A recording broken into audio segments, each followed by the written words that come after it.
Hello दोस्तों, स्वागत है आपका क्रेजी क्रिप्टो मिंटू में। आज बात करेंगे हम कुछ शिबा इनू की अपडेट और लवली इनू और परफॉर्मेंस आप देख ही रहे हैं, किसी से छुपी नहीं है। दूसरी बात ये जो मुझे इसमें नहीं एक चीज़ बहुत थोड़ा अटपटा लगा कि देखिए, अगर आपका प्रोजेक्ट ठीक है, प्रोजेक्ट में कहीं ज़्यादा कमी नहीं है, तो आप इतनी चीज़ें फ्री क्यों दे रहे हैं?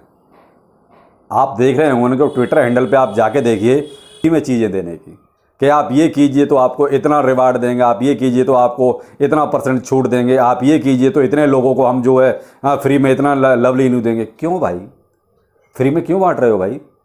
कहीं ना कहीं कोई दिक्कत है, इसीलिए तो आप फ्री में दे रहे हो। अब जैसे इन्होंने एक अभी 200 मिलियन लवली इनू देने का एक वो चला रखा है कि 150 लोगों को हम जो है ये देंगे, 150 लोगों को, वो भी लकी विनर को। और उन्हें करना क्या होगा, उन्हें उनका जो पोस्ट उन्होंने जो दे रखा है उसको रीट्वीट करना है और उस पिक्चर को 5 क्रिप्टो अकाउंट्स में आपको पेस्ट करना है। तो यानी कि आप अपनी पब्लिसिटी करवा रहे हैं, बजाय इसके कि आप अपने टोकन पे ध्यान देने के, आप उसकी पब्लिसिटी जो है अपने कस्टमर्स के जरिए करवा रहे हैं, सिर्फ लालच देके। एक ही हो गया। दूसरा, इन्होंने एक और चला रखा है 100 मिलियन का, उसमें भी आपने क्या कर रखा है, 100 लकी विनर्स को आप देने वाले हैं कि उसमें आप जो है उनको वो ज्वाइन कीजिए और रिट्वीट कीजिए। यानी कि वही आप अपना प्रचार कस्टमर के जरिए करवा रहे हैं। तो कुछ चीज़ें थोड़ी सी देखिए ना खटकती हैं कि भाई क्यों इतने बियर मार्केट में और आप फ्री में लुटा रहे हैं। इसका मतलब आपको कोई ले नहीं रहा, आपको कोई सपोर्ट नहीं कर रहा। देखो, बहुत क्लियर बात करता हूं मैं। आदमी फ्री में कोई चीज़ तभी बांटता है जब उसको ये कहीं डाउट होता है कि देखिए मुझे कोई पूछ नहीं रहा, मेरे पास आ नहीं रहा, तो क्या करता है वो फ्री के लालच देता है इस तरीके के।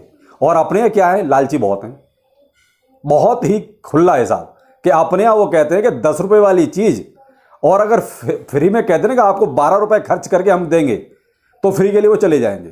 वो ये नहीं देखेंगे लॉन्ग टाइम कि इसने हमें ठग लिया। फ्री का होना चाहिए बस। तो वो है, आप लवली इनू में ये चीज़ चल रही है। अभी इन्होंने एक रिसेंटली एक और निकाला है, अभी करीब 1-1.5 घंटे पहले उन्होंने ट्वीट किया है कि आपको जो है 10% डिस्काउंट दिया जाएगा, लवली स्वैप का आप यूज कीजिए, लवली स्वैप टोकन को आप परचेज कीजिए, आपको 10% उसमें भी डिस्काउंट दिया जाएगा। तो भाई जब फ्री में ही देना है तो आपके पास ऑलरेडी जो कस्टमर्स हैं आप उन्हीं को दे दो ना। किसने मना किया है? आप ये लुभावने ऑफर ऐसे क्यों बेच रहे हो भाई? देखिए, मैं तो सीधा बोलता हूं इसीलिए कि लुभावना ऑफर तभी दिए जाते हैं जब कहीं ना कहीं कोई दिक्कत होती है या आपके पास कहीं कस्टमर्स आ नहीं रहे। आप जबरदस्ती उनको लालच दे दे के उनको खींच रहे हैं। दिक्कत तब आती है, तभी आदमी ऐसे लालच के ऑफर फेंकता है। और वही आजकल लवली इनू में चल रहा है। अगर किसी को डाउट है तो वैसे तो मैं स्क्रीनशॉट साथ में दे रहा हूं, और नहीं तो आप उनके ट्विटर हैंडल पर चले जाइए, उनके लालच आपको सामने नजर आ जाएंगे, जो भी लालच हैं। इसमें एक न्यूज और भी है कि 10 एक्सचेंज लिस्टिंग, भाई 10 एक्सचेंज लिस्टिंग एक साथ होगी तभी मानेंगे। देखिए, बहुत क्लियर बात है, होगी तभी मानेंगे। कह देना तो हम अभी कह दें 50 एक्सचेंज पे करेंगे। कई बार ऐसा हो जाता है कि एंड टाइम पे जाके कुछ चीजें डिले करनी पड़ती हैं। भाई ये तो एक्सचेंजों के ऊपर भी डिपेंड करता है ना कि वो आपको उस टाइम पे वो लिस्टिंग दे पाएंगे कि नहीं दे पाएंगे, उनकी वो तैयारी है या नहीं है। आपने बोल दिया, अच्छी बात है, हम भी उस चीज को मान रहे हैं, लेकिन हम तभी मानेंगे जब एक्सचेंज लिस्टिंग हो जाएगी।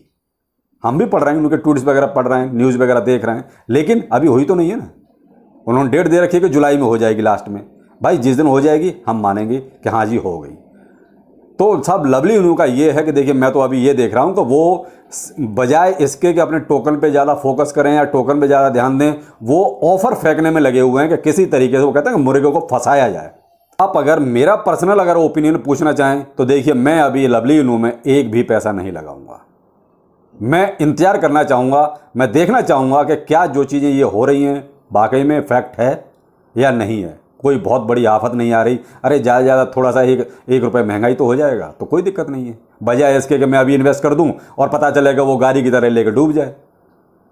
भाई सीधी सी बात है, खुला हिसाब है। गाड़ी भी तो डूबा, गाड़ी बहुत ऊपर उड़ रहा था, फिर एकदम से नीचे आया, तो उसी तरीके से कहीं इसमें भी हो जाए।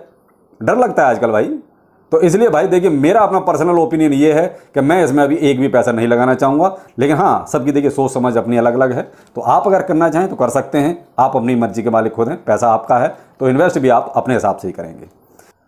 अब बाकी आते हैं हम शिबा इनू पर। तो देखिए, शिबा इनू में अभी जो अपडेट हुए हैं वो ये हैं कि देखिए, बर्निंग जो है लगभग 231% का इजाफा हुआ है, यानी कि इतनी बढ़ गई है। और अभी जो है 187 मिलियन सिवा इनू को बर्न किया गया है। ये लगभग बैठते हैं आपके 19 करोड़ 68 लाख, वो भी 24 आवर में। ये इनका अभी बर्न हुआ है। इनके होल्डर की संख्या जो लगभग अभी 1 या 2 जुलाई के आसपास जो थी वो थी 11,90,350 के आसपास, और अब रिसेंटली जो पहुंच गई है वो पहुंच गई है लगभग 11,98,325 के आसपास। तो ये होल्डर्स की संख्या देखिए शिबा इनू में डे बाई डे बढ़ रही है। तो शिबा इनू में तो देखिए कुछ ना कुछ अपडेट, मैंने कहा ना कि इसमें तो पर डे कुछ ना कुछ ऐसा अपडेट होता है कि जिसको बताना भी जरूरी होता है। जिस दिन शिबा इनू की अपडेट ना दो तो अपने आप कमेंट आने लगे, सर उसके बारे में नहीं बताया आज। तो शिबा इनू में फिलहाल ये एक अपडेट हैं जो चल रहे हैं। बाकी एक और चीज़ आपसे मैं कहना चाहूँगा कि देखिए अभी मार्केट बहुत वोलेटाइल है, बहुत अप एंड डाउन हो रहे हैं, तो प्लीज़ बाइंग के बारे में अभी ना सोचें तो ज़्यादा बेहतर है। क्योंकि मैं एक चीज़ आपको बहुत सिंपल तरीके से समझाता हूँ। अगर मान लीजिए आपने अभी कोई चीज़ 1 रुपए की खरीदनी है, ठीक है, और जब मार्केट स्टेबल हो जाए या मार्केट यहाँ से वो अप ट्रेंड में चलने लगे, तो तब ज़्यादा से ज़्यादा कितनी महंगी हो जाएगी भाई? मान लीजिए 2 रुपए की हो जाएगी। 2 रुपए वाली चीज़ आपको ये मालूम है अब यहाँ से मार्केट अप ट्रेंड में है, तो 2 रुपए वाली 5 रुपए में भी हो जाएगी। तो आपको प्रॉफिट कितना होगा? 3 रुपए का फायदा हो गया ना। अब दूसरा स्टेप इसका ये है कि जैसे हम 1 रुपए की चीज़ अभी जो हम खरीदना चाह रहे हैं वो ठीक है, हमने आज 1 रुपए की खरीद ली और कल का उसका रेट हो गया 50 पैसे का, क्या फायदा रहा? जो कहते हैं ना अपनी एक देसी कहावत कि सस्ता रोबे बार बार और तेजी रोबे एक बार। तो इसलिए कहता हूं कि मार्केट जब अप ट्रेंड में आए ना, तब थोड़ा सा तब से स्टार्टिंग कीजिए। अभी क्या है, हम होता क्या है, बैलेंस करने के चक्कर में अभी डिप आ गया और थोड़ा खरीद लिया, फिर डिप आ गया, फिर भाई कितना डिप लाओगे? अभी तो डिप का ही पता नहीं कि साला डिप कहां जाएगा नीचे, कितना बैलेंस करोगे अपने आप को? तो मैं वो कहता हूं कि देखिए अपनी जेब में आप पैसे को रखिए, वो ज़्यादा बेहतर है, बजाय कि ये डिप डिप डिप डिप के चक्कर में कहीं आप ही गड्ढे में ना चले जाओ बिल्कुल। तो इसलिए बेहतर ये है कि आप वहां तक इंतजार कीजिए जहां तक मार्केट स्टेबल नहीं हो जाता। आप 50 पैसे अगर महंगा खरीद लोगे ना तो वो आपको कभी नुकसान नहीं देगा। क्यों? क्योंकि वो आपको जो है फिर अप ट्रेंड है, आपको वहां से कुछ ना कुछ फायदा ही मिलेगा। लेकिन अभी तो कुछ पता ही नहीं है मार्केट का, इतना ज़्यादा वोलेटाइल है कि कुछ पल्ले नहीं पड़नी चीज़ें। तो इसलिए कहता हूं कि अभी थोड़ा सा बाइंग के लिए रुक जाइए और अभी तो देखते जाइए। 13 तारीख बहुत नज़दीक है, 13 तारीख के बाद देखिए फिर दोबारा से मार्केट ट्रेंड नीचे ही जाएगा। तो इसलिए मैं कहता हूं कि थोड़ा सा हड़बड़ी नहीं, क्योंकि अभी मार्केट दोबारा से डाउन ट्रेंड शुरू होगा, फिर दोबारा से होगा, अभी उसका इंतजार कीजिए। तो चलिए फिर मिलते हैं, नमस्कार।